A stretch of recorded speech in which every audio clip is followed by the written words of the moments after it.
ബഹിരാകാശത്തെത്തുന്ന ആദ്യ മലയാളിയായി doctor Anil Menon.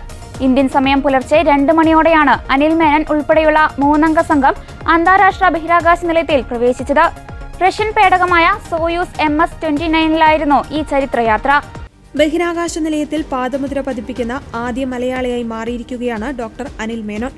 Indian സമയം ഇന്നലെ രാത്രി 11:26 അനിൽ മേനോൻ സഞ്ചരിച്ച സോയൂസ് പേടകം അന്താരാഷ്ട്ര ബഹിരാകാശ നിലയവുമായി വിജയകരമായി ഡോക്ക് ചെയ്തത്. തുടർന്ന് പുലർച്ചെ 2 മണിയോടെ സംഘം നിലയത്തിനുള്ളിലേക്ക് പ്രവേശിച്ചു. കസാക്കിസ്ഥാനിലെ ബൈക്കനൂർ കോസ്മോഡ്രോമിൽ നിന്നായിരുന്നു വിക്ഷേപണം. എക്സ്പെഡിഷൻ 74 ദൌത്യത്തിന്റെ ഭാഗമായുള്ള ഈ യാത്രയിൽ റഷ്യൻ ബഹിരാകാശ സഞ്ചാരികളായ പ്രോത്യർ ഡുബ്രോവ്, അന്ന കിക്കിന എന്നിവരും അനിലിന്റെ ഒപ്പമുണ്ട്. 8 മാസത്തെ നീണ്ട ദൌത്യത്തിനു ശേഷം അടുത്ത വർഷം ഏപ്രിലിലായിരിക്കും ഈ സംഘം ഭൂമിയിലേക്ക് മടങ്ങിയെത്തുക.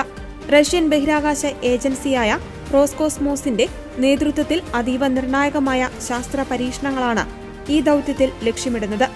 പാലക്കാട് ഒറ്റപ്പാലം സ്വദേശിയായ ശങ്കരൻ മേനോന്റെയും യുക്രൈൻ സ്വദേശിനിയായ അമ്മയുടെയും മകനായി അമേരിക്കയിലാണ് അനിൽ മേനോൻ ജനിച്ചതും വളർന്നതും.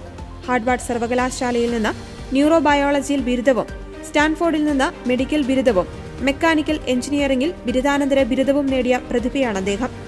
US വ്യോമസേനയിൽ കേണലായിരുന്ന അനിൽ മേനോൻ 2014 ഫ്ലൈറ്റ് സർജനായാണ് നാസയിൽ എത്തിയത്. പിന്നീട് പ്രശസ്ത ബഹിരാകാശ കമ്പനിയായ സ്പേസ് എക്സിന്റെ ആദ്യത്തെ ഫ്ലൈറ്റ് സർജനായും മെഡിക്കൽ ഡയറക്ടറായും സേവനമനുഷ്ഠിച്ചു. 2021 ഡിസംബറിലാണ് നാസയുടെ ബഹിരാകാശ സഞ്ചാരിയായി അദ്ദേഹം തിരഞ്ഞെടുക്കപ്പെടുന്നത്. സ്പേസ് എക്സ് ജീവനക്കാരിയായ അന്ന മേനോനാണ് ഭാര്യ.